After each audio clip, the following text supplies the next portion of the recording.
And welcome into the Gary Ayd Show. Thank you so much for tuning in. We really do appreciate it. Online at cavetalkradio.com and the Cave Talk Radio app, Apple CarPlay, Amazon Alexa, and of course Facebook and YouTube Live with the simulcast. It's great to have you aboard. Gary Ayd, Rich Anselmo. And I'll tell you what, I am surprised I'm here today. It was not a day that was an easy day to get up for. I have to be honest. I weighed myself down with copious amounts of steak last night. I don't know if I've ever eaten more steak in one sitting in my life. I didn't measure it, but we went to Peter Luger's last night, right? And there were 7 of us. So we get a steak for 4 to split with me, my sister, and her boyfriend. So 3 people split a steak for 4, and there's no question I'm doing the double duty. Like that's my second share. So you took one for the team. I absolutely. And I don't know how big their steak for 4 is in terms of ounces. I would guess about 36, maybe 40 ounces. And I ate whatever it was. Let's just say it was 40. I ate half of it. Wow. Not counting the bone, of course. So, we'll say it was 45 minus the bone, 40. I probably ate 20 ounces of steak last night. So you did your best John Candy with the old 86er? Absolutely. I was just doubting this stuff, man. And what's crazy about that is the reason I don't eat more steak more often is because I struggle to chew it most of the time. Even if it's like a reasonably tender steak, I just don't have the strongest jaws for that. So my jaws fatigue 6 or so ounces in. So I always get filet mignon, and that's about all I can handle is about 6 ounces or so. I don't know how they cook the steak or what they do to it or what they buy or whatever, but whatever it is, it was so tender. I felt like I was eating fish almost. Wow. Like chicken at the worst. Like it was just, it was amazing. So I just kept eating it and eating it and eating it. And that was last night. So we got in about midnight or so, 12:30. So I'm surprised I'm here today. I'm surprised you're here. Yes. That's a lot of steak. There's a lot of steak. We had a few drinks. We had mixed spiked eggnog, vanilla spiced eggnog with some a drink called Hercules Mulligan, which is a mix of rye and rum and a little nutmeg. And then Peter Luger's has like a crazy top shelf bar. So I had this Mitcher's rye, which I guess is a allocated, difficult to get bottle. And then I had this thing called Lafange. It's I think I'm pronouncing that right. It's a single malt scotch, but this thing is like drinking a campfire. It's so smoky. It's not hot. It's just that smoke flavor. It's almost like drinking liquid smoke. It was crazy. I don't know if I would get it again as a drink. I mean, it went with what I had yesterday, but I think it would be an amazing marinade or like cooker for stew. It would add like a great flavor to meat. But anyway, that was my day last night. A couple cigars, 1 cigar. Good day. Good day. Never tried to drink liquid smoke. Me either. It's what I would imagine it would taste like. Oh, I was just gonna say, I'm trying to imagine that taste. Yeah, it was just really smoky. Wow. It still had some alcohol flavor, of course, to it too, but like it was definitely secondary to the smoke flavor. I mean, this thing is like boom. It almost smells like smoke. Well, it does smell like smoke. It's pretty cool. Anyway, so there you have it. That was my adventures yesterday. But now to the sports world. World Series. Let's start there. Yeah, that's still a thing. It continues to just who knows what's going to happen every game. The Phillies, we was talking about them yesterday of this great offense. Boom, boom, boom, boom, boom. Explosive lot. Oh, no hitter. Oh, great. Okay. So now it's 2-2. And we've had 3 games that were completely one-sided. They just alternate. The first game was pretty exciting. Everything else has been dominant. And, what's funny about these no-hitters is it doesn't feel like a no-hitter to me when it's a collective no-hitter. That's an achievement that loses a lot of its excitement for me anyway as a fan when it's not done by one person. It's just not the same thing. It's still obviously impressive. I mean, as a analyst, commentator, you can appreciate the job that the Astros pitchers did, but it doesn't have that like water cooler factor of talking about it the next day the way it would if it was one guy that did that. Like a lot of people feel that way. Yeah, it just doesn't feel the same. Like we're still going to be talking about Don Larson as the only perfect game in Major League history, I guess, because that's still technically true in World Series history. But like yesterday, I mean, it was a no hitter, but like that's going to be a footnote in this series and in the larger scope of baseball history. It won't be a talking point. It might not even be the thing people remember this series for. Well, right now it might be because there's nothing else. Technically, it is a no-hitter.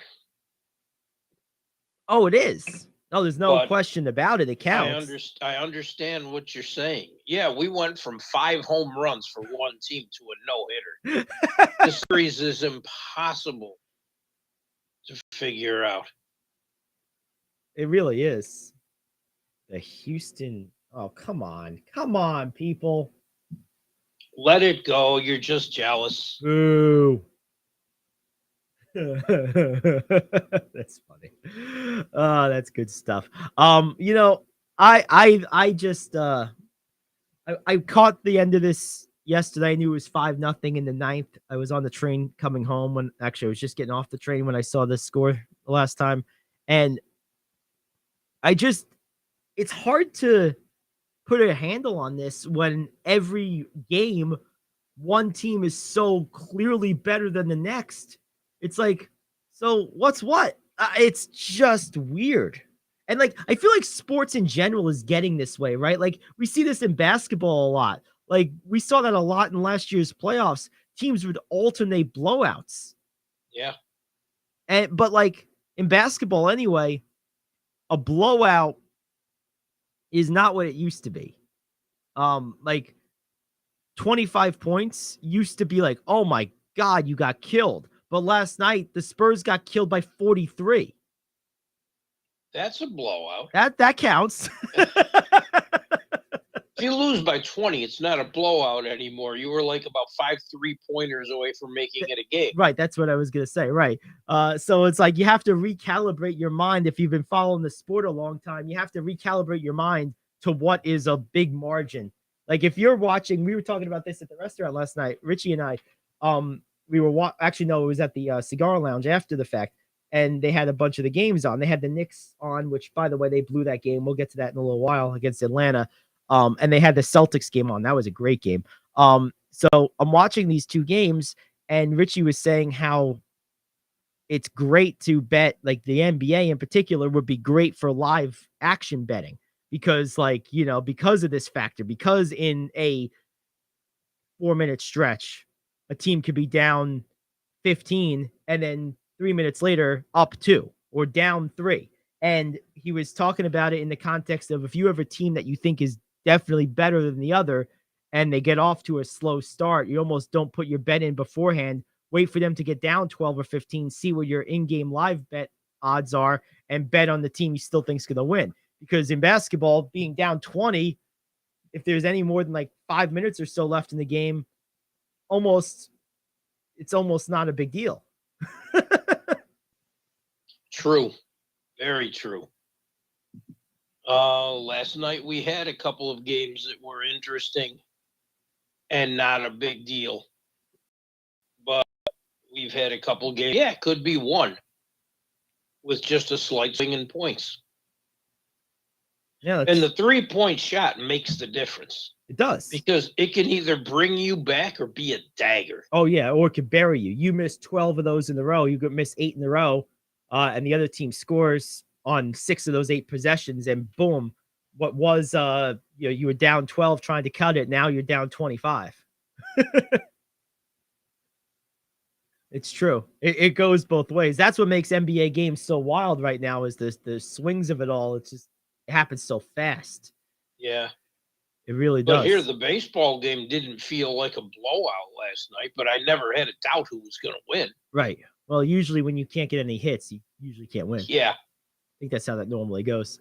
The more innings they weren't getting on base, the more I'm like, this could end quick.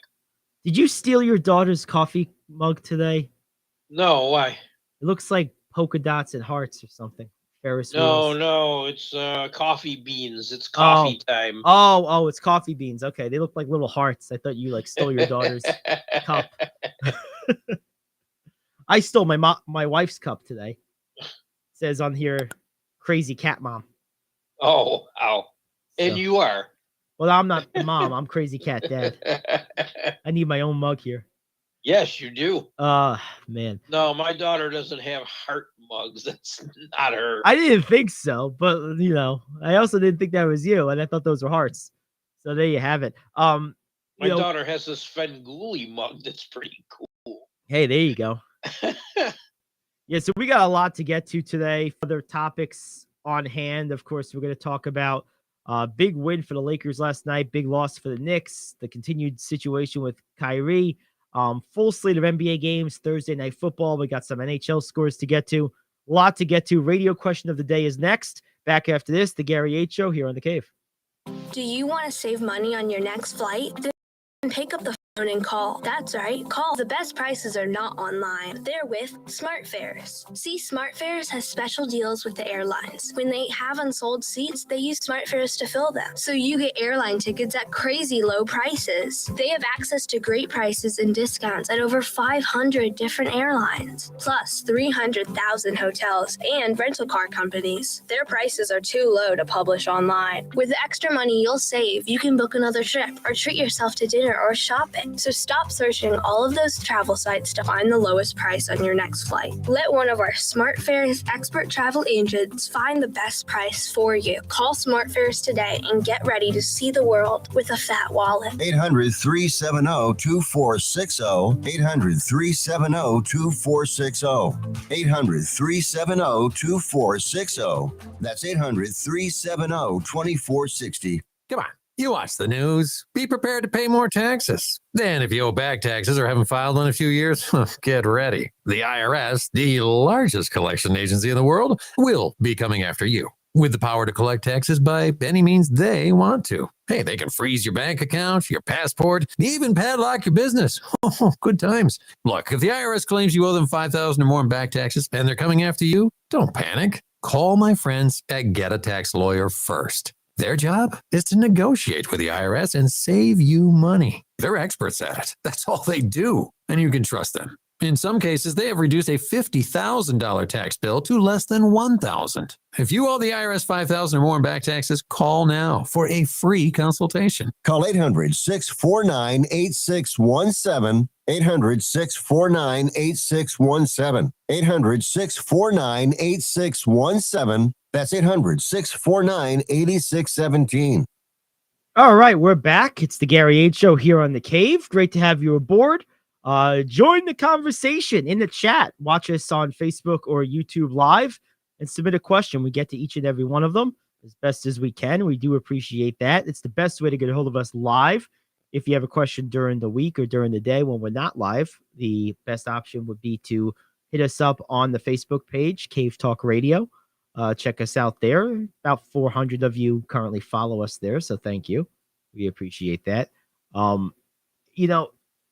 Before we get to this question, I did want to just say regarding the World Series, I really do enjoy the games themselves while I'm watching them, but I don't get drawn into the games with the build-up for the next one. I just watch it out of habit because I've been watching baseball for 100 years. And that's what I keep coming back to. Like, there's nothing in this series that's like, oh, I can't wait till the next game. But I know when the next game is, and I watch it anyway. Yeah. If I'm not doing something. Well, like I was last night. But like that I think that's like the missing piece is those of us that already watch baseball. Yeah, we're going to watch baseball. Like, like it's not going to be, all of a sudden we're not watching it. But like, I think there needs to be something here. There's just nothing here that like makes you wait in between games for the next game. But the games have been fun, and there's certainly star power in this series. And again, it'd be nice if baseball was better at marketing that, because there's all kinds of big names in this series. I mean, this is big names all over the place. You got Altuve and Verlander and Realmuto and Bryce Harper. I mean, it's up and down the lineup at both sides. Kyle Schwarber. There's just so many names. Dusty Baker is a name in of himself. Yeah. So anyway, all right, let's hit the question of the day. Out with the old, in with the new. I am KO, back in 1 minute with your sports question of the day. You've been working hard, doing the right thing, and paying your taxes, and putting your hard-earned money in the Medicare piggy bank all your life. And now it's time to break the piggy bank and get something back.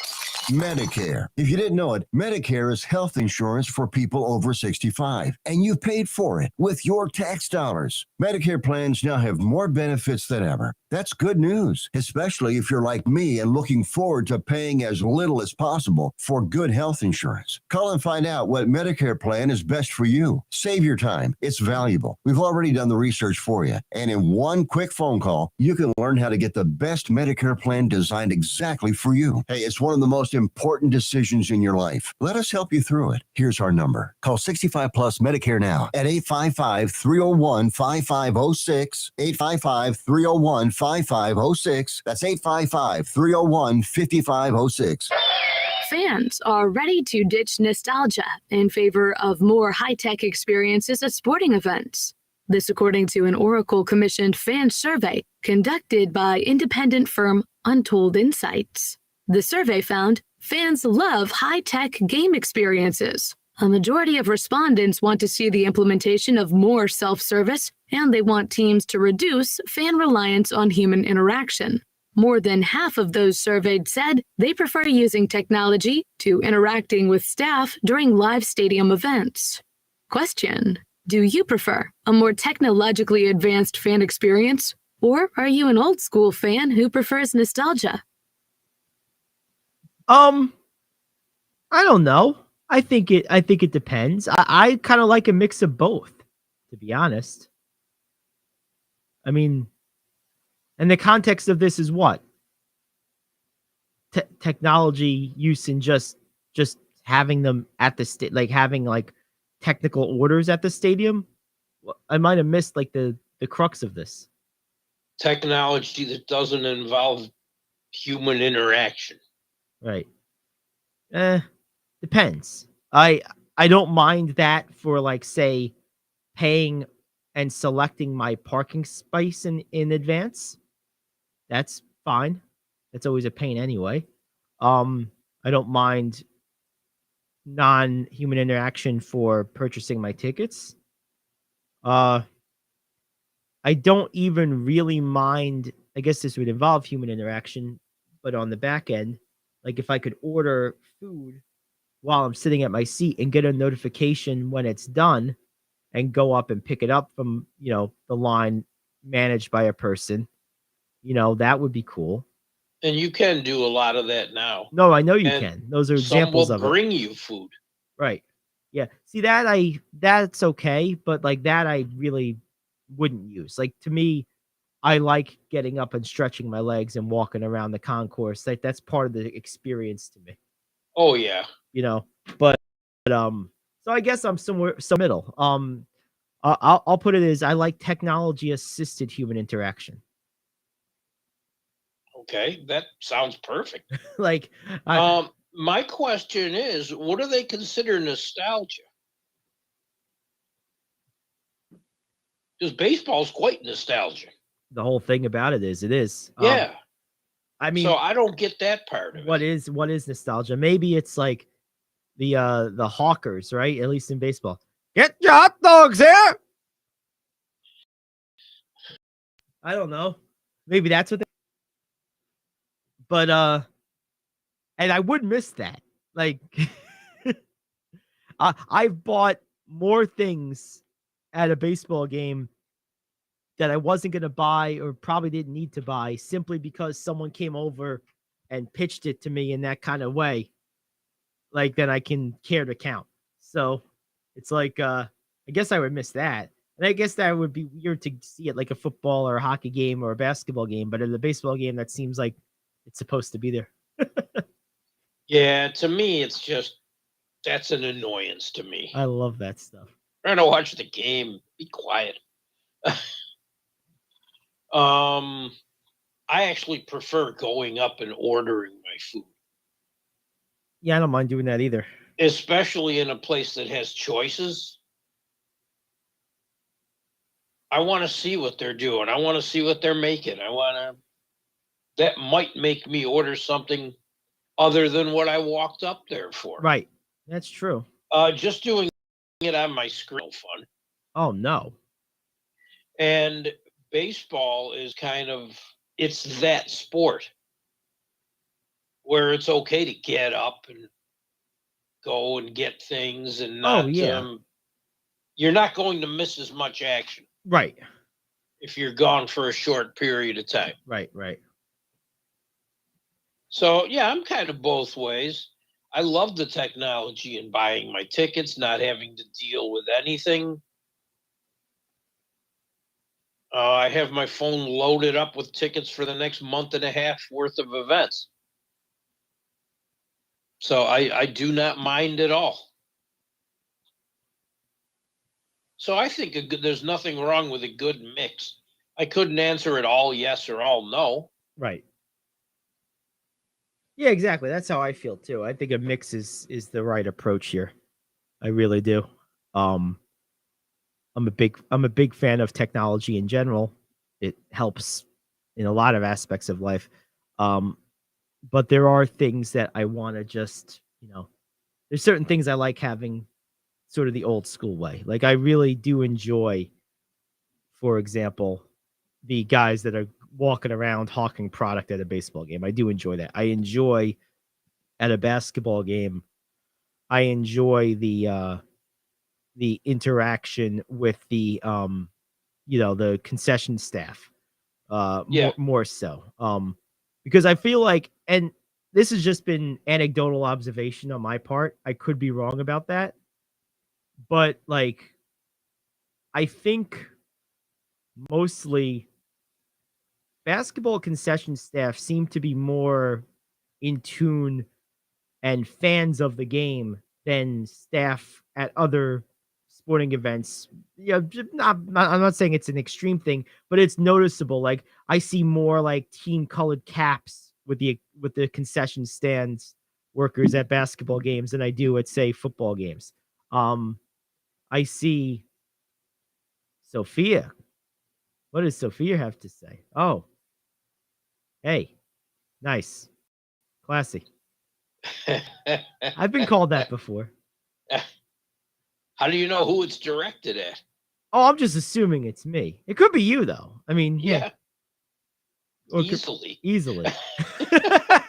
Unfortunately, yeah, easily. But no, like I like interacting with the staff, right? Like I enjoy that part of it.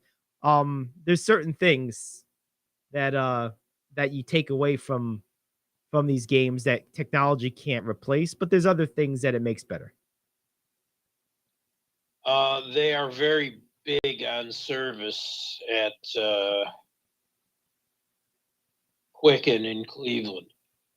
Yes. I mean, from the person who greets you to everyone they're just amazing on service there. And it's nice to see. You don't have to stop and have a conversation with them. Of course not. You can, acknowledge it.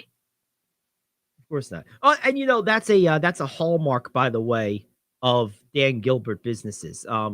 Quicken Loans, if you're looking for a mortgage, not to give them a free plug here, they don't need it, but like they really are like much more responsive as a call center than you are used to getting elsewhere. Like that's a definite hallmark of like Dan Gilbert Enterprises.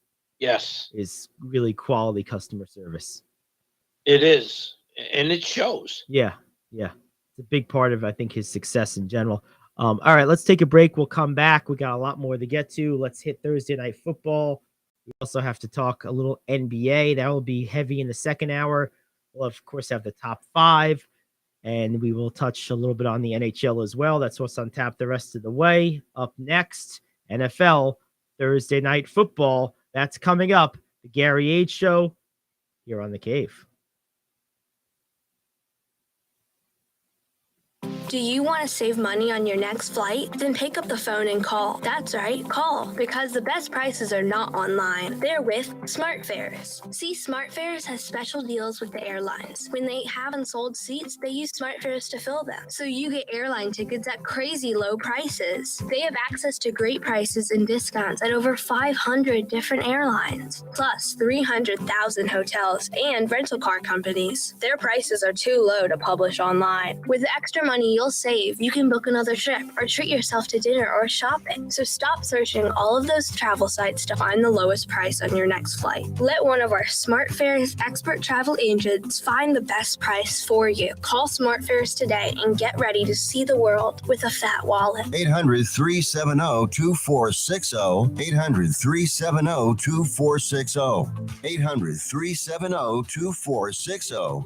That's 800-370-2460. Come on, you watch the news. Be prepared to pay more taxes. Then, if you owe back taxes or haven't filed in a few years, get ready. The IRS, the largest collection agency in the world, will be coming after you with the power to collect taxes by any means they want to. Hey, they can freeze your bank account, your passport, even padlock your business. Oh, good times. Look, if the IRS claims you owe them $5,000 or more in back taxes and they're coming after you, don't panic. Call my friends at Get a Tax Lawyer first. Their job is to negotiate with the IRS and save you money. They're experts at it. That's all they do, and you can trust them. In some cases, they have reduced a $50,000 tax bill to less than $1,000. If you owe the IRS $5,000 or more in back taxes, call now for a free consultation. Call 800-649-8617. 800-649-8617. 800-649-8617.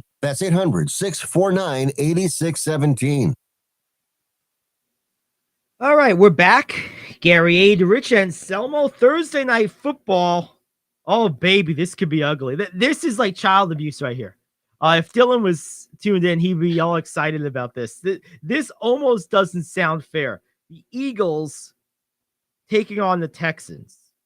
And the only reason the Texans are home is so they don't have to transport the dead bodies back, across state lines for their proverbial burial, because they're about to be buried on their own home field. Oh my goodness, this game is going to be a bloodbath. I mean, the spread on this, that's the funny thing. The spread on this is 13.5, and you have a slightly better odds on the under, but barely.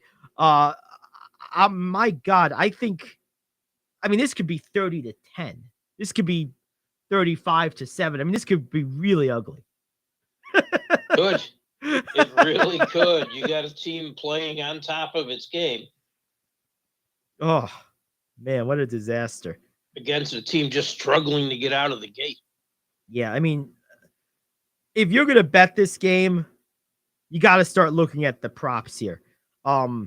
You can look at different players here. I would look personally at maybe Jalen Hurts to score a touchdown. He's plus 400 to be the last touchdown scorer. Like, you're gonna have to do something funky here. You have a plus 290 for Sanders and Hurts to both score a touchdown, plus 300 for the same thing for Hurts and Brown. You're gonna have to do something funny here, because if you're looking to bet this game, you're not getting any money on the main markets, of course. So you got to start looking at some of these props. This game is gonna be horrible. This could be an absolute destruction, I think.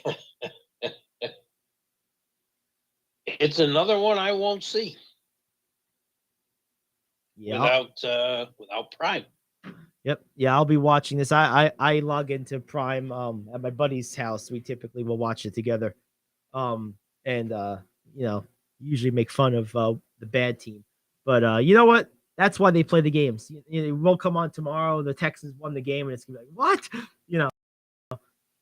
That's why they play the game, to make fun of the bad teams. That's right. That's absolutely right. And they are not a good team. They're not. let's face it, and the Eagles are playing so well. Well, the Eagles are the best team in football right now by record. Of course, they're undefeated. Yeah. They shouldn't have too much of a problem tonight at all. I mean, this should be pretty easy. Like you said, 30-10. I could see it even a little higher, especially if the Texans fall behind and have to start winging it everywhere, and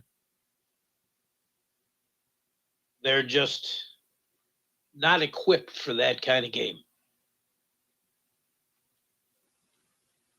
But it should be interesting. Are there any props you like? I was going through those, and I don't love any of these, to be honest with you. I'm looking because you get some odds on some of these, but they're not really exciting. Because they're kind of gimmicky. You know what I mean? They're not really let's see. If you wanted to do a game prop, let's see what else you could do. Here's what I would do. So the where are we here? I'm just trying to find something here. Not really. There's nothing here that I really love. To be honest with you, it's just not a good betting game. Now, I think your best bet is maybe the spread. You can up the spread a little bit. It's 13.5 to begin with. You start getting positive money at 15.5, or actually even 14.5. So if you bump it up just 1 point and you think they'll win by 3 scores or more, the Eagles I'm talking about, you can get plus 100. Oh, okay. I would, if you're going to do that, I would just go to probably minus 17.5. So basically cover by 18, win by 18 or more, 17.5 or more.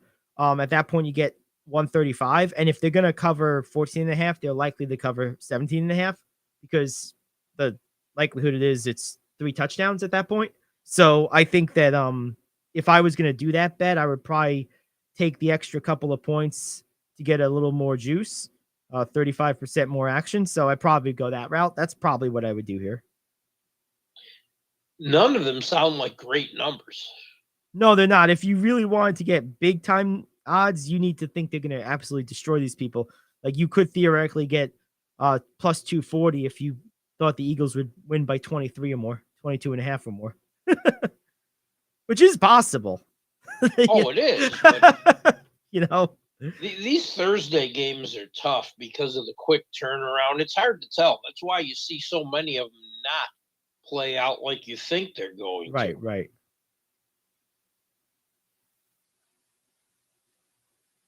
And the Thursday games I don't like them. I think it's brutal on a team who played Sunday. Yes. But they're here. And they work. So I'm a minority of one, I guess. That's it. They work wonderfully. They do. They constantly get big numbers. And, I've been impressed with the telecast itself. I've watched a couple of these games, and I was watching in the beginning specifically to get a feel for how well the streaming would go. Would it be seamless and smooth? Because, that requires an incredible amount of bandwidth, and it's been almost perfect. It's been really good. So that's been quite a win for modern technology. And who does the broadcasts? Isn't it Michaels? It's Al Michaels and Kirk Herbstreit. Okay, because I know Michaels was saying one of the weeks I had read where he was saying, wow, this is a terrible game. And he was saying it on the air. Yeah. Yeah, there was definitely, there's been some bad games. I think he was talking about a few weeks ago. It was the Bears and some other awful team. It was 12-7. The whole game was terrible. Yeah, and that's not. I mean, it was one of those games where it was definitely gonna be that kind of game. Like there was no way it couldn't have been. Well, the NFL does something that's interesting. Every team gets to play a nationally televised spotlight game. They don't leave anyone out. Hmm. So no matter how bad a team is, they're going to get that look at least once every season. Right. And when you hate watching games with some of those teams, I just wish they wouldn't make it two teams against each other that aren't very good. But it was the Bears and the Redskins. Yeah. That's who it was. Oh. Not good. Not at all. Not good at all. So there you have it. All right, well, let's take a break. We'll come back. We'll get to the top 5. Hour 2. We got a lot of NBA in the second hour as well. And we'll have a little bit more on the hockey news you can use. It's the Gary Ayd Show. Back after this here on The Cave.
righty, we're back. The Gary Ayd Show. Hour 2 here on The Cave. CaveTalkRadio.com, the Cave Talk Radio app. It's great to have you aboard. Gary Ayd, Rich Anselmo, top of the hour means only one thing. Time now for the top 5. This is the moment we've all been waiting for. It's time for Cave Talk Radio's Top 5. All righty, what do we got for the top 5 today, Rich? I had so much fun, Gary, with yesterday's. We're going to flip the switch on that. All right. Give me your 5 all-time worst sports logos. Give me those what were you thinking moments. Oh, man. The Washington. I see you, Charlotte Bobcats. The Washington football team. It was literally a W that looked like a favicon of a website. And for those of you that don't know, the favicon is that little microscopic almost image at the upper left on the tab. So like Facebook has the blue F. Google Gmail has the red and white envelope.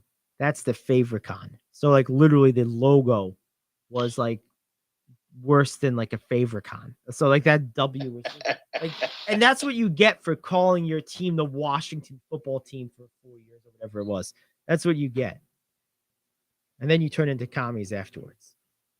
Well, I don't think they were ready for the name change. Well, clearly not. And they definitely had nothing designed. All the hell with it. Let's just throw a W on the helmet and get it over. That's it. That's bad. Yeah, that comes to mind right away.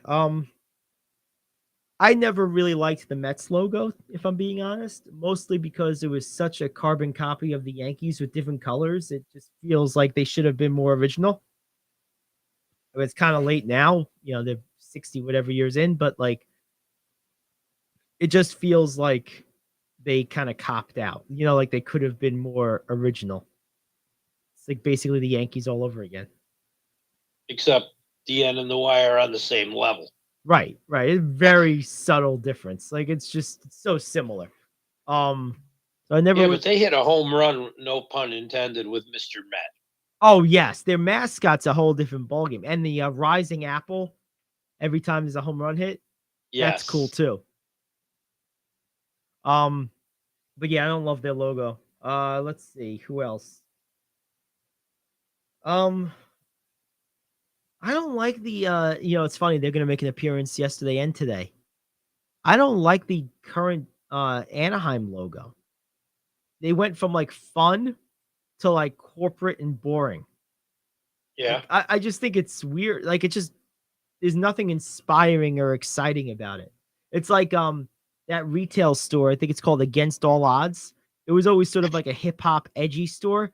And like now they just went to this like bland corporate logo with like sterile like mannequins in the front. They don't have like the ripped jeans anymore. They don't have like the branded hats. Like they still sell this stuff, but like they're trying to basically project a sort of sterile image when like the people that shop there are going for the exact opposite.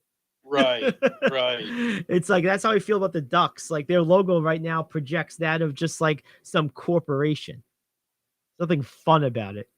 I could say the same thing though about the Toronto Raptors. Yeah, I agree. Their old They logo went was from awesome. a very cool logo. Yes, that's a good one actually. To something very boring. And that's been a source of consternation for me for a while. Yeah. Yeah, that's not a good one. That's a good example of a bad logo, is what I mean to say. That I might even take that one and put it in my list because that is terrible. I agree. And I know the Anaheim one they thought was too cartoony. Well, But it was remember- supposed to be. Remember who owned the team at the time? I don't know who did. I mean, Disney.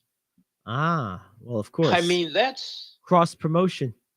yes, that changed when Disney sold the team Mm-hmm. at a nice profit, by the way, Yes, as Disney does. yes. Disney. They got the profit thing down pretty good. They do. Yeah, they're pretty good at that. Let's see what else. I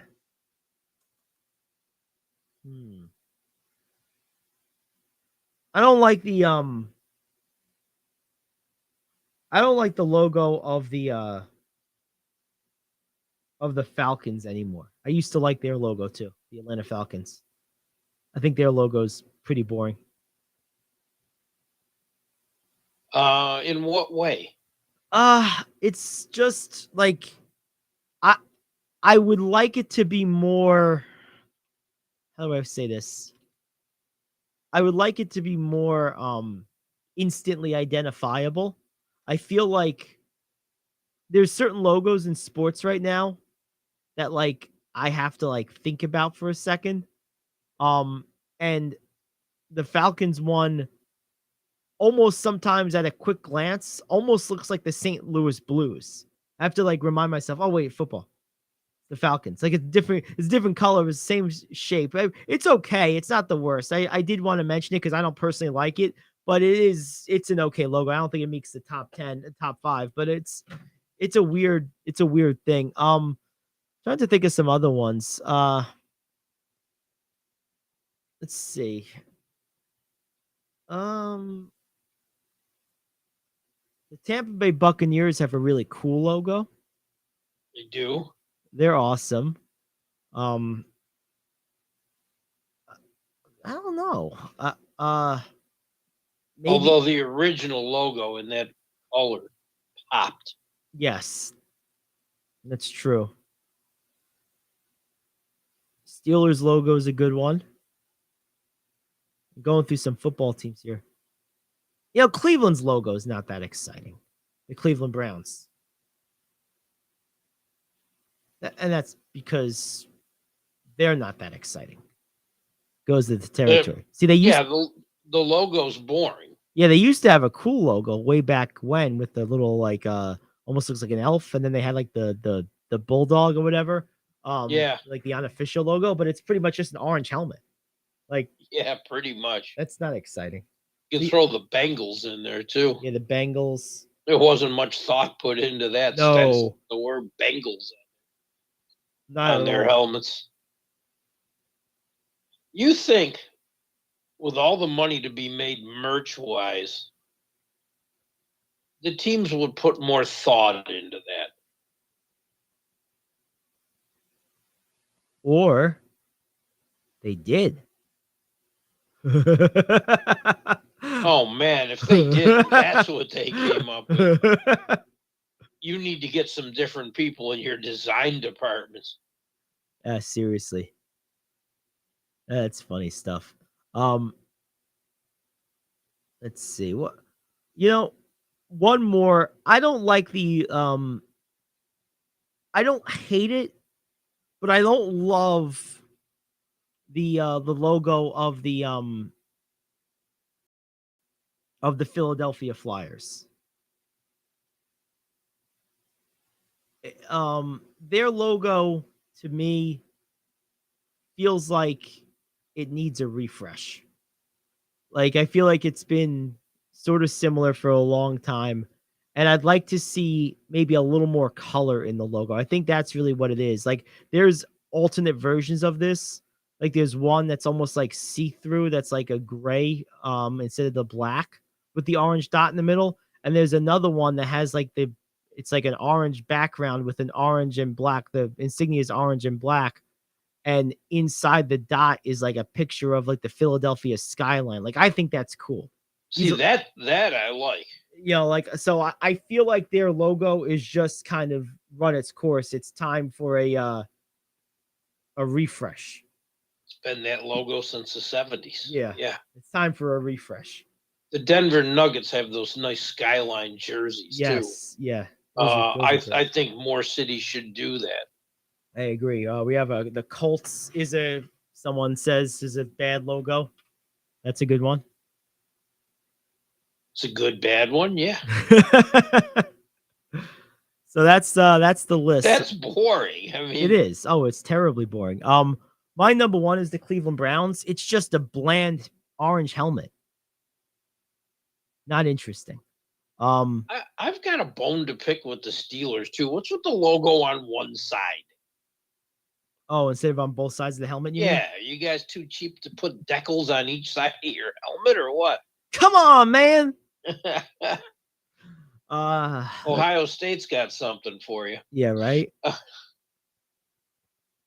Oh man. Let's see. So I'm gonna go with Cleveland, number 1. I'm gonna go with the I like the Colts. I'm gonna go with the Colts at 2. I agree, it's a very boring logo. I'm gonna go with the Flyers at 3. Just time for a reset. I'm gonna go with the Anaheim Ducks at 4. And I'm gonna go for 5. I'm gonna go with the Toronto Raptors. Mostly because they had such a cool logo before, and they why would you do that? Well, first off, they let Drake into the house, and Uh-oh. he designed that new boring thing. Maybe they can get Kanye to design the next one. He's gonna need some work pretty soon, I think. Oh, I can only imagine what that logo will be.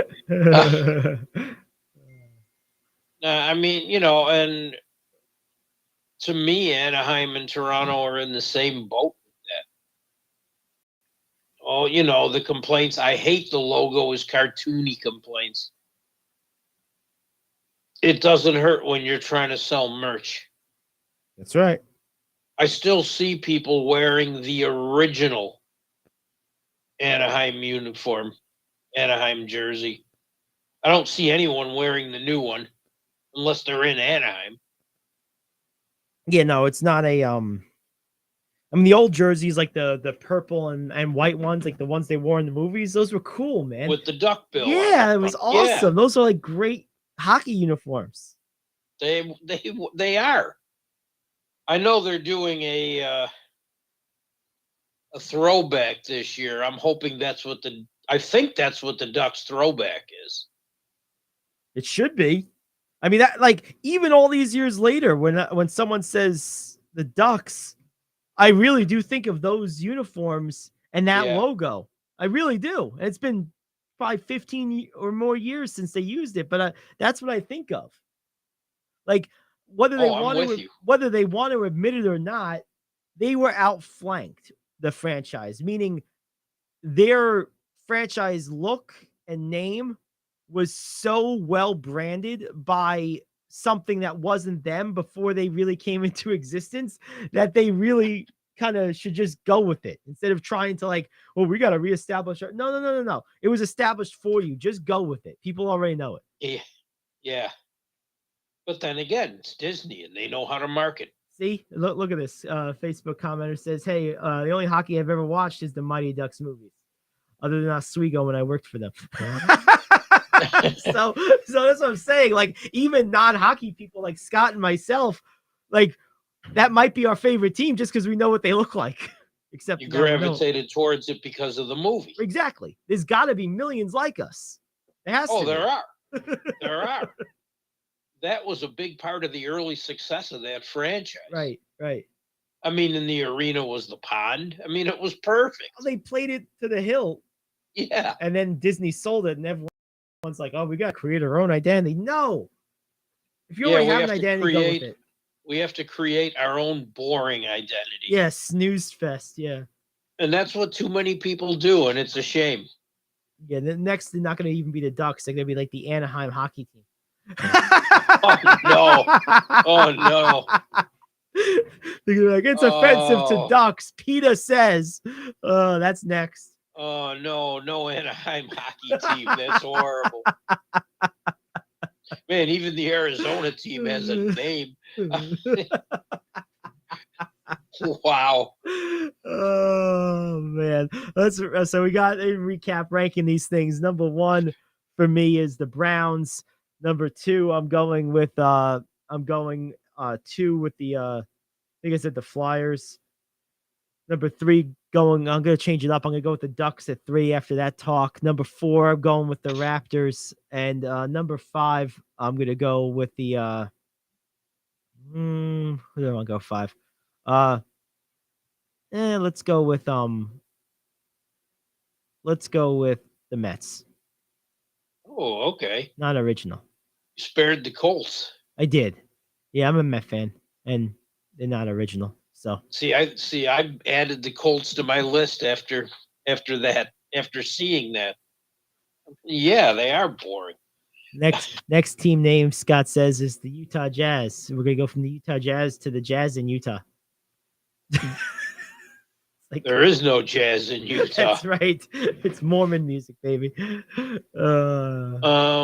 the only difference I had then was the Charlotte Bobcats. Oh my God, that looked like a child drew it. That was G League teams had better logos. That is really pretty rough. That's an interesting list, though. Oh, it is. Wouldn't it be cool? You could have like fans submit logos, and like the winner like got like a small like royalty for a couple of years, like something like that. Like designer, like actually get like fan designers. Teams have done that. That's pretty cool stuff. And chosen, but they don't do it that much anymore. They depend on their own people to do it. A lot of times you'll find someone that has a much better idea. Yeah, it's interesting. All right, let's hit a break. We'll come back. We'll go through the full slate of NBA games. In particular, I want to highlight the Knicks and the Lakers. We got some NHL scores, news you can use. A lot to get to. Back after this, it's the Gary Ayd Show here on The Cave. Are you like me? You have health insurance, but you don't have dental insurance. Do you need to get to the dentist right away? Maybe you need an implant or some other major service. Well, I found a dental insurance plan that's just right for you. It's called Spirit Dental. Spirit Dental offers a $100 lifetime deductible, a huge network of dentists. And here's the best part. There's no waiting periods. Yeah, that means you can call right now and have real dental insurance for you and your family tomorrow and get that immediate coverage you want. Spirit Dental has plans for just a few dollars a day, up to $5,000 annual maximum, and coverage for implants. Whatever age you are, the dental insurance you need is a free phone call away. Now don't wait, and be sure to ask about Spirit's vision plan. Here's the number: 800-631-9229. 800-631-9229. That's 800-631-9229. Hey friend, life happens and you need money. What do? You call the special toll-free number we're about to give you. We will send you a link to your phone with details on how you can loan up to $5,000. Couldn't you use $5,000 to pay for your rent, pay grocery bills, get your car repaired, or whatever you need? It's up to you. We don't care. We're just here to lend you the money. And we'll lend people money with good, bad, or no credit at all. Of course, some terms and conditions apply, and you'll see those on the link we're going to send you. So if you need up to $5,000 maybe as soon as the next business day, call this number right now. We will text you a free link with details. Paid for by Money Mutual. Call 800-586-7112. 800-586-7112. 800-586-7112. That's 800-586-7112.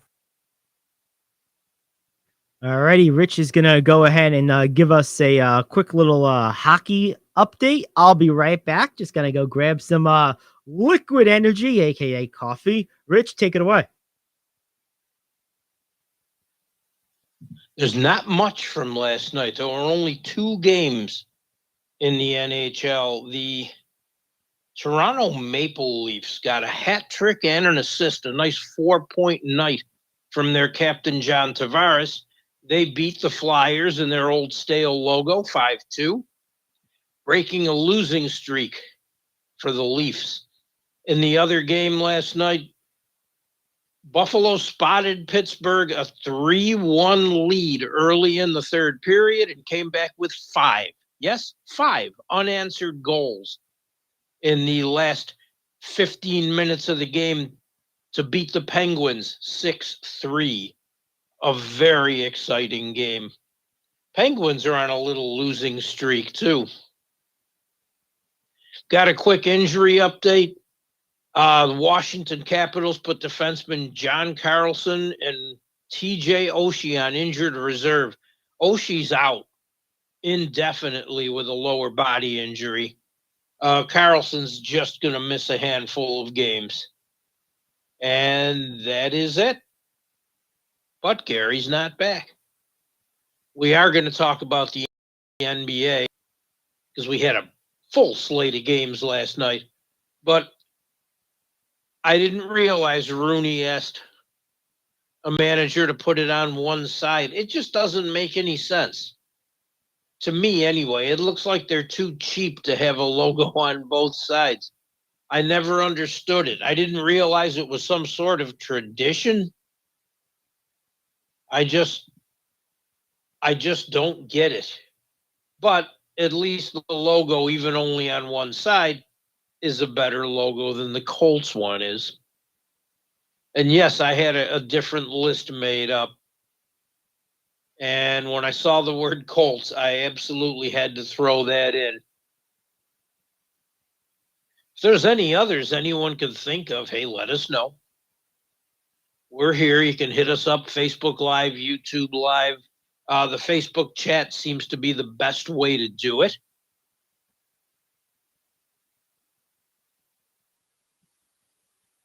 We had an 11-game slate in the NBA last night, which is a great night of watching. If you didn't watch the World Series, you know, there was a lot of good basketball. There was a ton of basketball yesterday.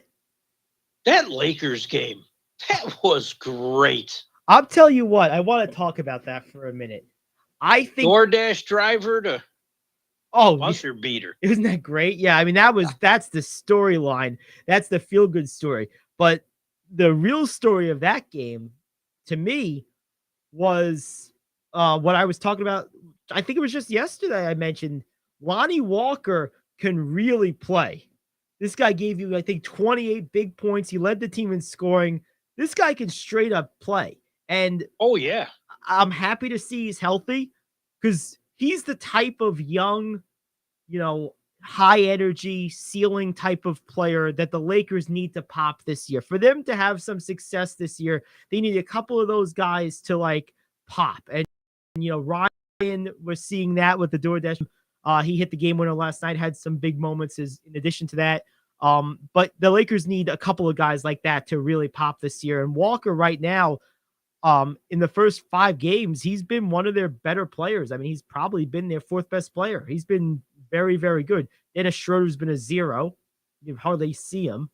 And it looks like Russell Westbrook is figuring his way in his new role. They've won 2 games now in a row, their last 2 games, both against quality teams. Look, this New Orleans team, like we were saying yesterday, when they're healthy, they're a good team. This is a quality win. And of course, Denver's a quality win. These are 2 good wins in a row for the Lakers.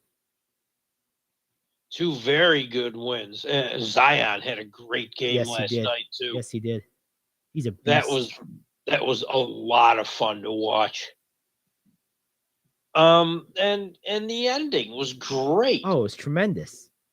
That's one of those you wish every game was like that, going into overtime.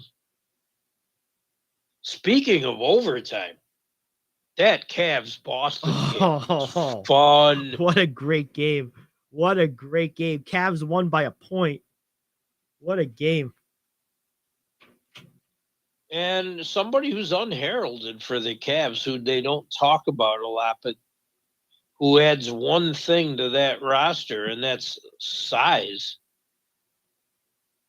is what's the guy's name? The big guy. Allen? The real big guy. Oh, not Jared Allen then. No. Dean Wade. Oh, Wade, right. Yeah, right. He's got some bulk on him, and he plays well when he comes in. He plays very, very well. No, he's good. This Cavs roster is good. I mean, I love seeing Kevin Love reinvigorated and enjoying basketball again. Yes, he had 8 in only 14 minutes. Yep. Only because you look at the minutes the starters played. Mitchell played 44 minutes. Garland played 42 minutes, 29, 12 assists, 3 steals. LeVert had 15 in 46 minutes. And the two guys that did play a lot of time were Mo, who had 15 and 7 in just over 30 minutes, and Jared Allen, who had another 14 and 14 in 36 minutes. Yep. It's balanced scoring on that team. Balanced. Nice bench work. Yes. Wade and Love played very, very well. Nobody else really played much off the bench. But it was a real good performance by them. The Celtics, Brown had his 30, Tatum his 26. Tatum had a great game. He also had 12 boards, 6 assists. Every Celtic you expected to play played well. These are the kind of games you just want to watch. You just want to see. And you can watch them over, too. Right. Yeah, I mean, they're that good. Oh, they're so much fun. And the thing about these games are, I was watching this at the Cigar Lounge last night a little bit. There's so much star power on both sides that, like, you're excited to, like, just see who's going to do what next. And, like, right. And they're almost my favorite games to watch because I don't have a rooting interest at all. Like, I don't hate the Celtics, even though I'm a Laker fan. And, there's no reason for me to like or hate the Cavs. So this is just like, I didn't bet this game on purpose because I just wanted this to be, I kind of thought it was going to be exactly what it became, which was just a good, fun, high octane basketball. And I just wanted to be able to enjoy it like organically without any kind of ulterior motive, without any type of rooting interest, just good NBA high quality basketball. And that's exactly what we got. And you had a lot of them last night, close game-wise. The Heat beating Sacramento, 110-107. Tyler Hero getting that game winner and having a great night. Oh, yeah. How long is this guy going to be a sixth man? Tyler Hero? Yeah. I don't know. He's kind of like just kind of what they need on that team. True. But, like, I mean, he's not a sixth man in any way other than officially his role. I mean, he's an NBA starter. I mean, hell, he's an NBA All-Star level player. He is. The Grizzlies last night, a 5-point win over Portland. Portland hung in there. They did.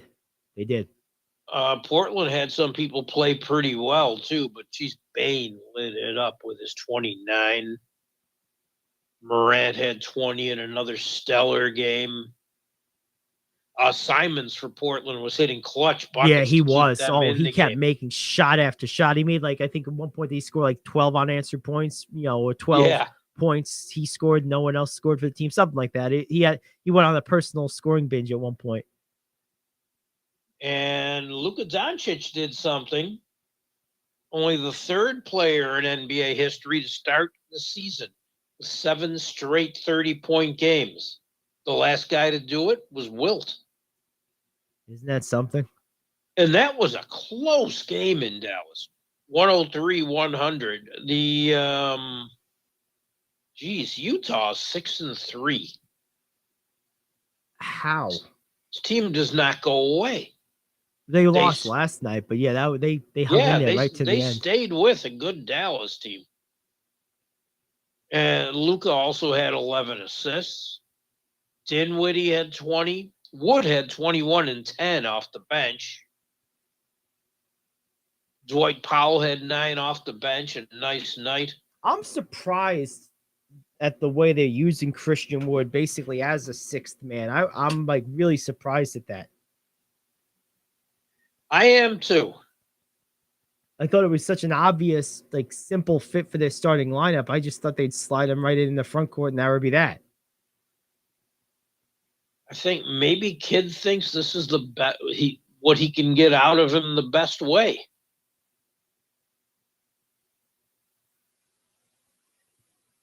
I don't know. I'm just very surprised. I mean, it's working. It's not like it's not working. It's just right. It's just surprising. But he was their big gun off the bench. Tim Hardaway Jr. had an off night. Yeah, Like I said, Dwight Powell did a few things. But I'm looking at guys starting for Utah. Markkanen, we know, is a good player. yes. He had 14 and 7. But Jared Vanderbilt started at center. Yes, he's the who's he guy. One of them. What? On What's his this name? team. Who? He had 15 and 6. He was fine. Jordan Clarkson had 22. 8 assists for Clarkson. Colin Sexton had 19 off the bench. They're using him in that sixth man role. Yes. Well, that makes sense. That's the role he should be. Yes. And Beasley had a nice night off the bench. They might not be that terrible of a team. I don't know. I have no idea. It's hard. It's hard. But sustaining this That's the part that's hard to see. for 82 games. So many good games last night.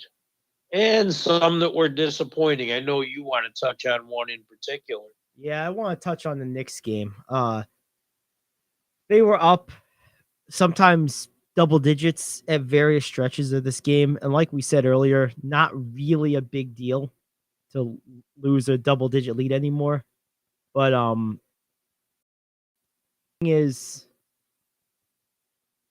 Atlanta is a beatable team. And Atlanta is exactly the type of team you want to see the Knicks beat, because while they're beatable, they're not a bad team. They're like they're the type of team that's in the same tier that I think the Knicks can and should be aspiring to this year. That mid to bottom and Eastern playoff team.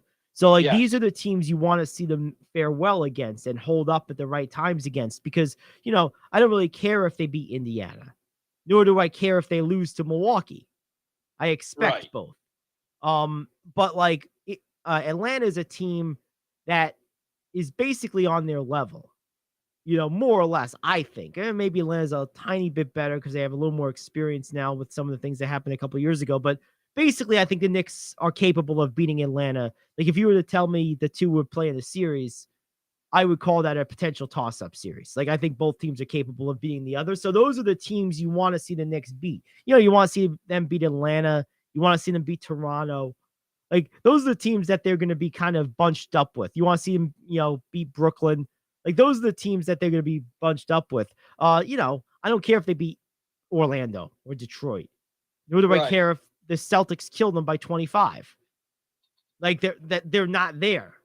But like a game like this, I think hurts a little bit more because of who it was and where you are relative to them. Not just in the standings with potential seeding.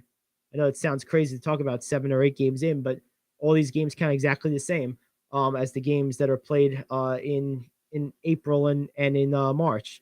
You know, they do count the same in the standings. So I think that it's important to win these games, and the Knicks had chances to win this one, and they just straight up fell apart down the stretch. I mean, they got absolutely destroyed in the fourth quarter. They did, and it made it look like the game was more of a blowout than it really was. Yes. We were talking about blowouts earlier. This was a close game. And what's baffling to me is the Knicks have enough people on their roster where they have enough players that can close out games. Why is it not happening? Yeah, no, it's. Did you have an issue with Tibbs' rotations or anything? Nothing jumped out to me. I do think he's starting to forget about Cam Reddish again. Yeah. Not so much in this game specifically, just more broadly. And that's baffling. I mean, he should be starting. Like, I think he's a better play most games than Evan Fournier. I could see them playing together a lot if you wanted to go small, you know, play. Or if you want Fournier in the backcourt for a stretch. Right, if you want to go big too. Yeah, that's the other thing you could do. But I don't understand why he keeps forgetting about Cam Reddish. No, we talked about it in when we were doing our team by teams in the preseason. Yeah, he played what, 15 minutes last night, 6 points. Like, where's he at? I mean, that's the thing. Like, you want to see him in these games. I do. I mean, look, the one game you gave him real minutes, he had 22 points. That was back on October 19th against the Grizzlies. I think that was opening night. Right. Then you gave him 19 minutes next night, only 6 points. 14 the next night, 7. 25 minutes. This game he should have done more. He only scored 5 points. Not a good game. But I think Reddish is confused. I think he's playing tentatively when he is out there now because he's like doesn't really understand like what do I have to do to be out here. Right. And you hurt a bench player a lot when you're not somewhat consistent with their minutes. Right. Especially if they haven't done anything to deserve. I need coffee. To deserve having your minutes bumped out. And he's done nothing to deserve that. But when you're inconsistent with their minutes, it's true. You can't get into a flow. And that's a major problem. No, it is a major problem. And he's too good of a player, especially on this roster, to be inconsistently utilized. I mean, him and Fournier should be playing together a lot. I think both these guys should be playing 25 to 30 minutes a night. Agreed. I think their best lineup is Brunson, Barrett, Fournier, Reddish, and Randall if you're talking offense. If you're talking a more balanced, conventional lineup, my lineup would probably be I would probably use Quigley or Rose in the starting lineup and use Brunson as a sixth man. And I think my lineup would be Rose, Barrett, Reddish, or Fournier, either one. So let's just say Fournier, Randall, and Robinson, with Brunson and Reddish being like the dynamic duo off the bench, playing a lot of minutes together in a two-man game. That actually sounds like it would work well. That's problem with Robinson is you can't count on him for major minutes. No, he seems to have a conditioning problem. You're right.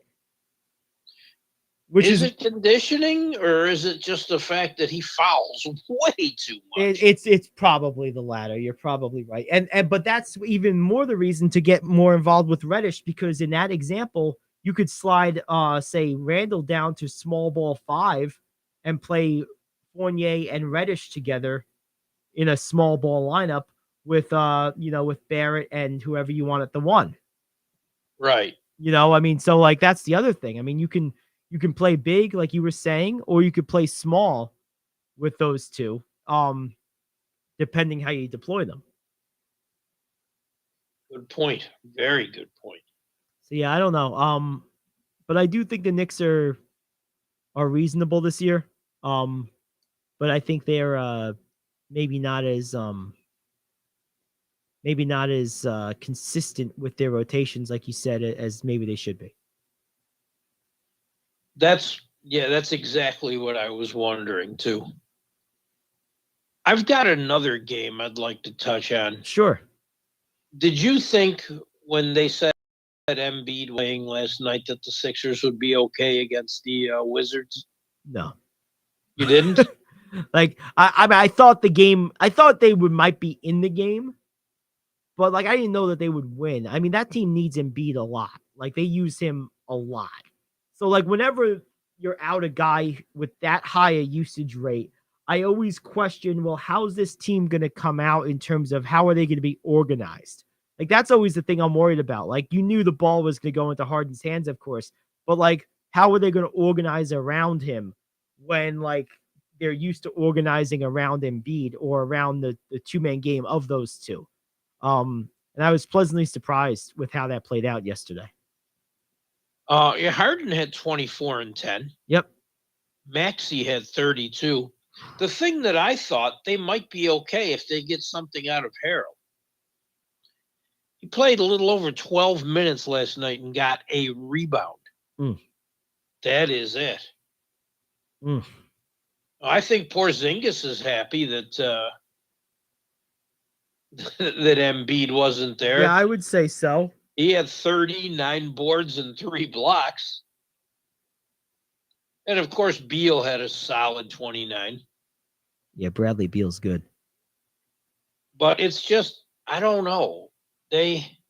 He's going to miss some games, and that they should have plans on how they want to do that. I still didn't think Tobias Harris was involved enough. I don't think he fits with that team more. I think he's hopelessly lost with this team. I really do. He just seems confused. He does. I don't think he knows what his role's supposed to be. I get it, but I mean, it's got to change. Something has to change. They have to make a move. Do you trade Harris for Jay Crowder? I don't know. I don't think I think Harris is too good of a player to just get But Jay the way Crowder they're back. using him, Well, no, I understand that. he's completely ineffective. No, I agree, but like I feel like he'll be so much more effective for another team that I think that team should pay a little bit higher of a premium than Jay Crowder to get him. Now, if you told me it was Jay Crowder and, you know, maybe one other piece, like let's say a backup front, because the Sixers are thin at front court. If you give me like a backup front court guy, then, okay, fine. Or, if you want to say maybe the Lakers make a play for Harris and I get someone like Austin Reeves with some upside, along with obviously I do some money. Like I just think that that what's his name? I just think that Crowder is not good enough to just get in a straight up swap for Tobias Harris. I think you give Because right now, what you're looking at with Harris, you're looking at a guy who's a 15-7 guy, and that's not him. No, he's capable of about 20-5, 20-8. Yeah, 20-8 is about right. Yeah. So it's inexplicable. A few games weren't interesting at all last night. The Bulls beat the Hornets pretty big. Who cares? Clippers beat the Rockets. Yeah, no big deal. They should. The Bucks are still unbeaten. Granted, they beat the Pistons by 25, but they're still unbeaten. Giannis did that in part-time, too. He played like 27 minutes, got 30 points, and was like, I'm good. See you later. That matches a franchise record, winning your first 7. Man, they're dangerous, man. And I was looking at the shot chart for this.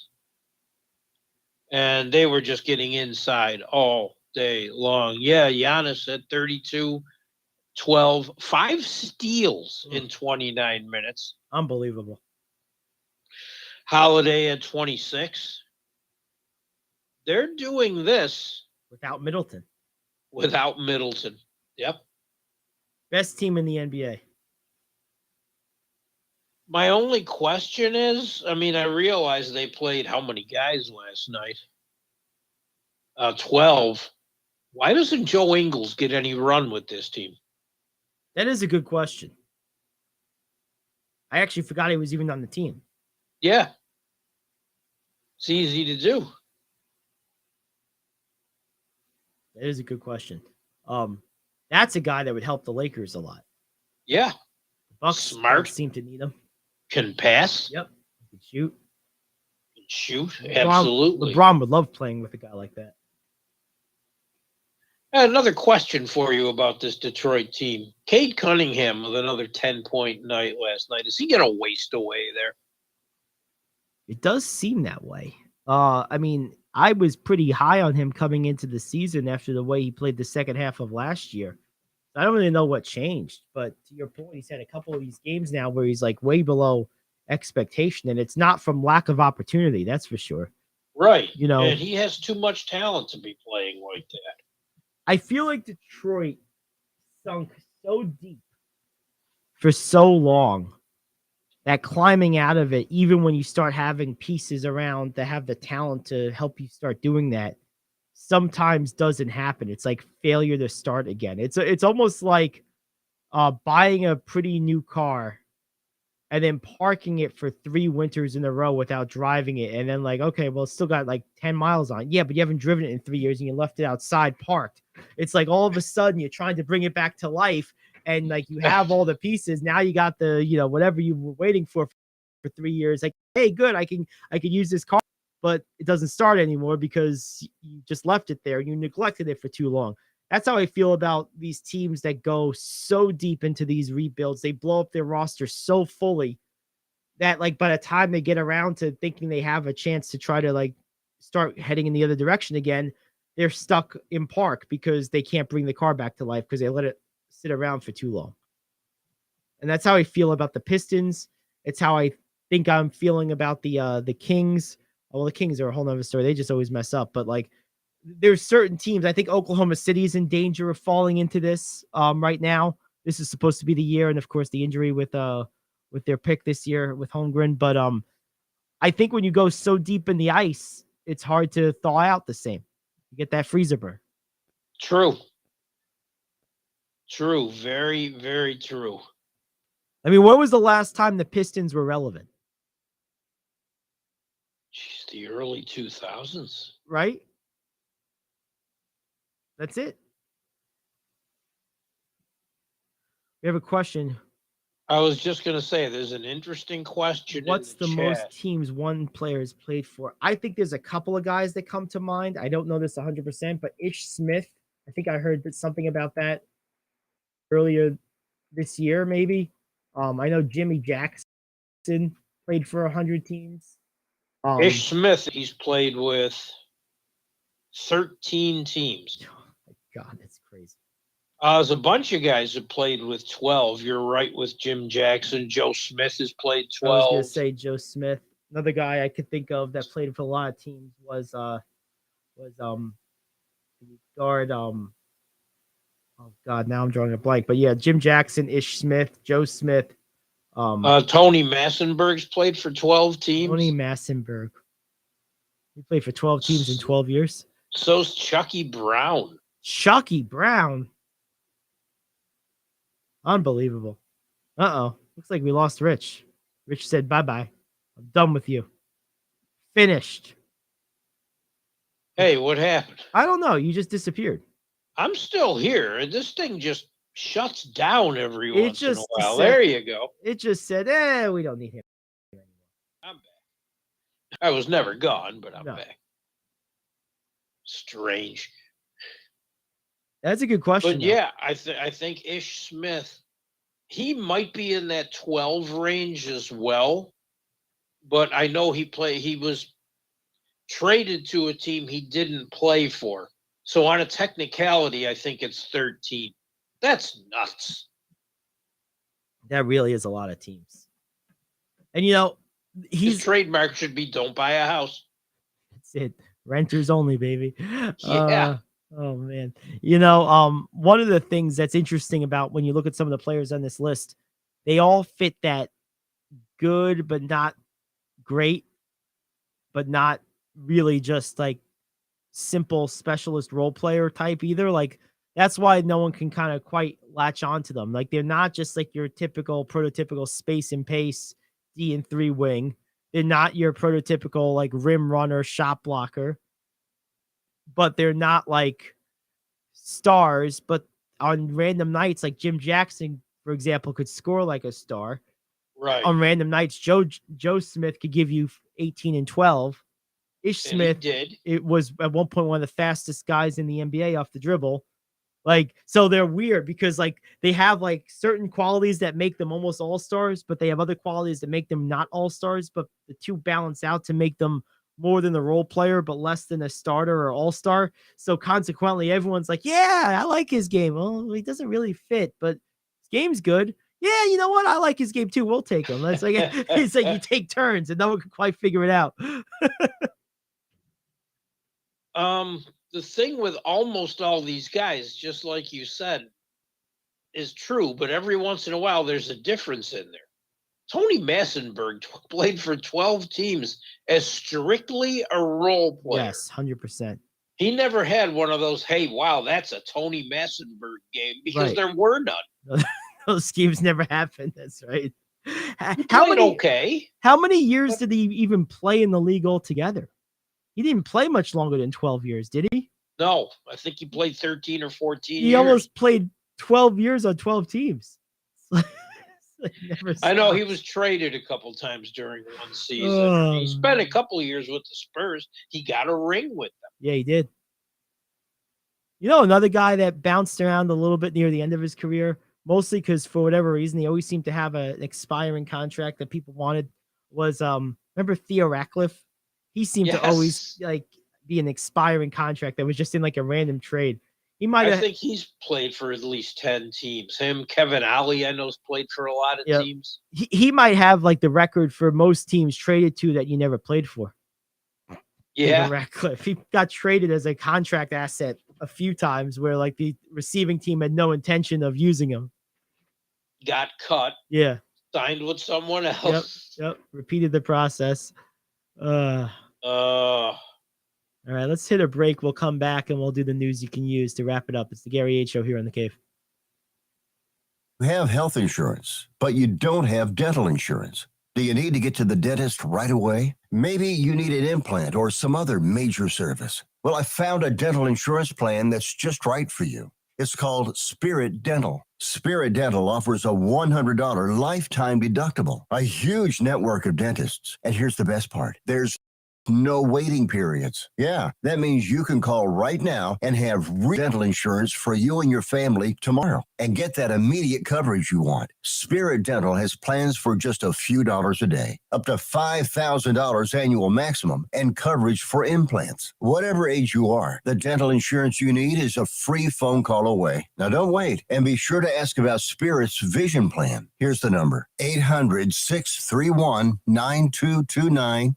800-631-9229. That's 800-631-9229. Hey friend, life happens and you need money. What do? You call the special toll-free number we're about to give you. We will send you a link to your phone with details on how you can loan up to $5,000. Couldn't you use $5,000 to pay for your rent, pay grocery bills, get your car repaired, or whatever you need? It's up to you. We don't care. We're just here to lend you the money. And we'll lend people money with good, bad, or no credit at all. Of course, some terms and conditions apply, and you'll see those on the link we're going to send you. So if you need up to $5,000 maybe as soon as the next business day, call this number right now. We will text you a free link with details. Paid for by Money Mutual. Call 800-586-7112. 800-586-7112. 800-586-7112. That's 800-586-7112.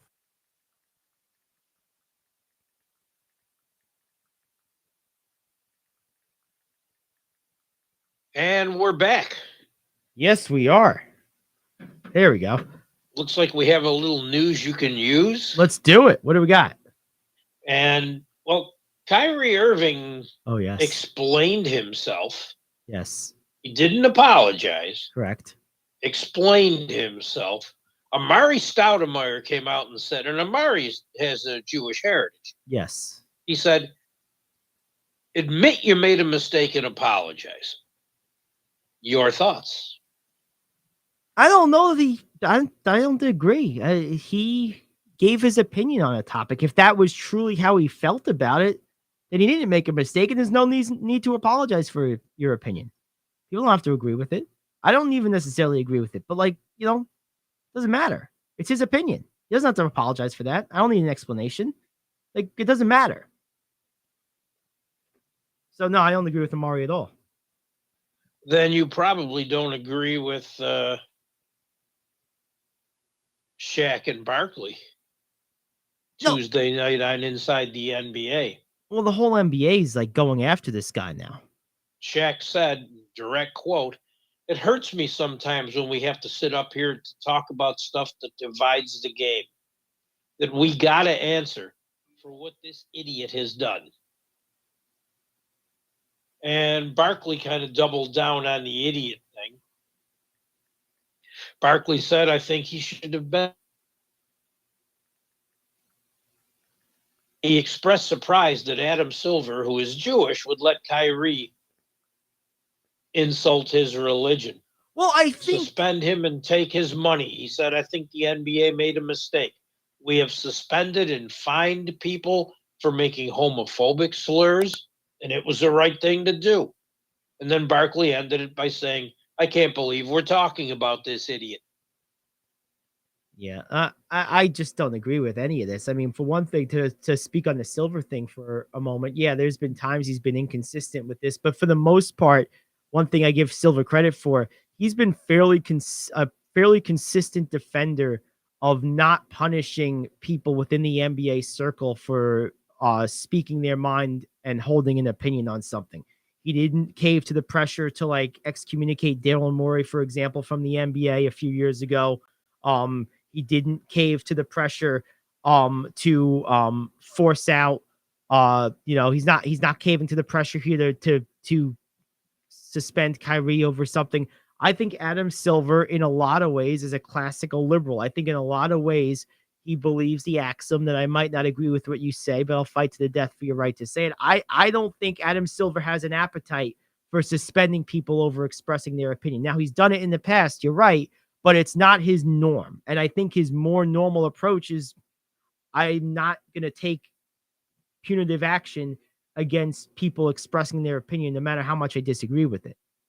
And I give Silva credit for that. That's a mature, very pragmatic, and I think good stance to take. But see, a lot of people are complaining about Silver along those same lines, saying you're very inconsistent. If you say something anti-black, anti-gay, you get these things, but why not anti-Jewish? And there's Jewish people who are upset, and I get why. Yeah, I mean, I wish he was more consistent too, but I'm never going to wish him to start doing more of the side of this coin that I want him to do less of.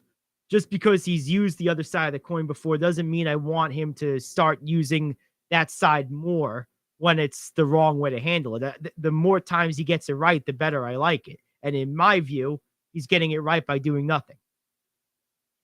Ultimately, Okay. Kyrie Irving shared his opinion on something, and that should never be punishable in America. Even though it was a very disinformed opinion. Who cares? No, it's not. It's still his opinion. It's his opinion. And he can right. have it. He has a right to express it. And he does express And he does. Believe me. No, he does. And you know what? You could sit up here now if you want to be up there, Barkley and Shaq and everyone else, and just argue the validity or lack thereof of his opinion with reasons on the other side of why it's wrong. And that's all good. That's expressing one opinion. That's dialogue. That's debate. That's criticism. That's all fine. But to sit here and say we need to punish this guy because of what he said, well, no, he said his opinion. No one should get ever punished for their opinion, no matter what it is. True. Just got a couple more things if we have time. Yep. The National Federation Blind criticized Cowboys owner Jerry Jones over his Halloween costume this year, where he dressed as a blind NFL ref. Wow. That's awesome. Now that's hilarious. Isn't it? Now, I'm sure it couldn't have offended the blind people because they didn't see it. Well, now you just offended the blind people. I offended everyone else yesterday. I didn't want them to feel left out. I'm inclusive on this show, Rich. Don't you know that? Okay. Two more real quick. We did lose Ray Guy. 73 years old, the greatest punter ever to play. And Skip Bayless. He already doesn't like this. Talk about sharing your opinion and not getting punished for it. Made an interesting comment. He said the Cowboys should start Tony Pollard. Pollard is special and criminally underutilized. Zeke's best days are behind him, and if he stays on the path he's going, he won't be in the league next year. He's 27, 3 seasons removed from his last Pro Bowl. I think he's trying to. I think he's trying to bury Zeke while propping up Pollard. And I don't think they have to be mutually exclusive. I don't see why you can't start both of them. I mean, if you want to talk usage rate and getting Pollard more touches, that's one thing. But like that doesn't necessarily have to be at the expense of Elliott. It's not like this team is awash in top shelf playmakers. Really, their only one is CeeDee Lamb. Everyone else kind of pitches in. So why would I exclude one to prop up the other? So I don't disagree with Skip's broader point, which is Tony Pollard's really good and should get more touches. I agree with that, but I don't think it has to be at the exclusive and explicit expense of Elliott either. Interesting. I think you could run a split backfield, or you could, Tony Pollard's great catching the ball out of the backfield. Why not put him in the slot? There's a use for both of them. There's a way to use both of them. That's what I'm saying. That's exactly my point. I don't think Elliott's that Pro Bowl anymore. He might not be.